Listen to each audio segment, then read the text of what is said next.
আসসালামু আলাইকুম। এটিএন বাংলার গ্রামগঞ্জের খবরে সবাইকে স্বাগত জানাচ্ছি তনুজা দাস। শুরুতে জানিয়ে দেব বিআরবি কেবলস সংবাদ শিরোনাম। উৎসবের আমেজে শেষ হল সংসদ নির্বাচন ও গণভোট। এখন চলছে গণনা। বিভিন্ন স্থানে সংঘর্ষে নিহত 2 ককটেল বিস্ফোরণ। অবাধ নির্বাচনের মাধ্যমে দেশ গড়ার নতুন সুযোগ সৃষ্টি হল মন্তব্য প্রধান উপদেষ্টার। গণতন্ত্রের পথে যাত্রা শুরু সিইসির আশাবাদ। নির্বাচনে জয়ের ব্যাপারে সুদৃঢ় আশাবাদ বিএনপি চেয়ারম্যান তারেক রহমানের। বিজয়ী হলে যুগপৎ আন্দোলনে থাকা দলগুলোকে নিয়ে দেশ পরিচালনার অঙ্গীকার। সুষ্ঠু নির্বাচন হলে বিজয় সুনিশ্চিত জামাতের আমিরের আশাবাদ। ফলাফল সবাইকে মেনে নেয়ার আহ্বান।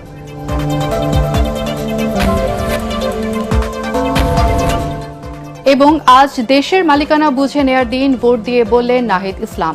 প্রার্থী ও সমর্থকদের বাধা দেওয়ার অভিযোগ। শুনছিলেন বিআরবি কেবলস সংবাদ শিরোনাম, এবারে বিস্তারিত। এবং শুরুতেই থাকছে স্টেপ ফুটওয়্যার লিমিটেড নির্বাচনের খবর।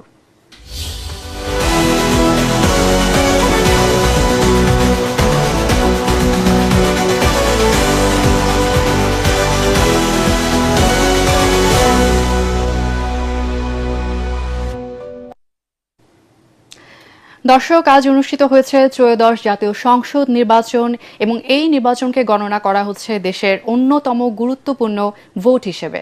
কেননা দীর্ঘদিন পর অন্তর্বর্তী সরকারের অধীনে আজকের এই ভোট গ্রহণ অনুষ্ঠিত হয়েছে। দর্শক, নির্বাচন কমিশনে ফলাফল ঘোষণা কেন্দ্রের এটিএন বাংলার বুথে আছেন সহকর্মী একরামুল হক সায়েম। সেখানে শুরু হয়ে গেছে ভোট গণনা। আমরা চলে যাচ্ছি তার কাছে। সায়েম, আপনি যে কেন্দ্রে অবস্থান করছেন, কেমন দেখতে পাচ্ছেন কেন্দ্রের গণনা এবং ফলাফল কখন নাগাদ জানতে পারবেন বলে মনে হচ্ছে?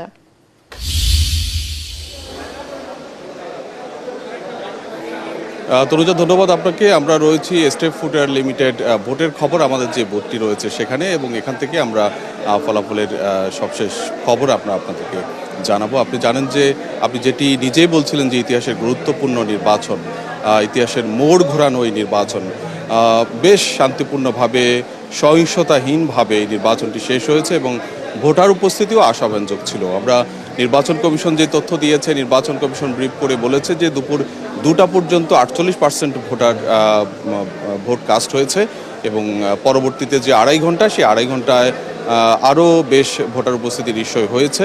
কিছুক্ষণের মধ্যে প্রধান নির্বাচন কমিশনার নিজে ব্রিফ করে নির্বাচনের বিস্তারিত তথ্য এবং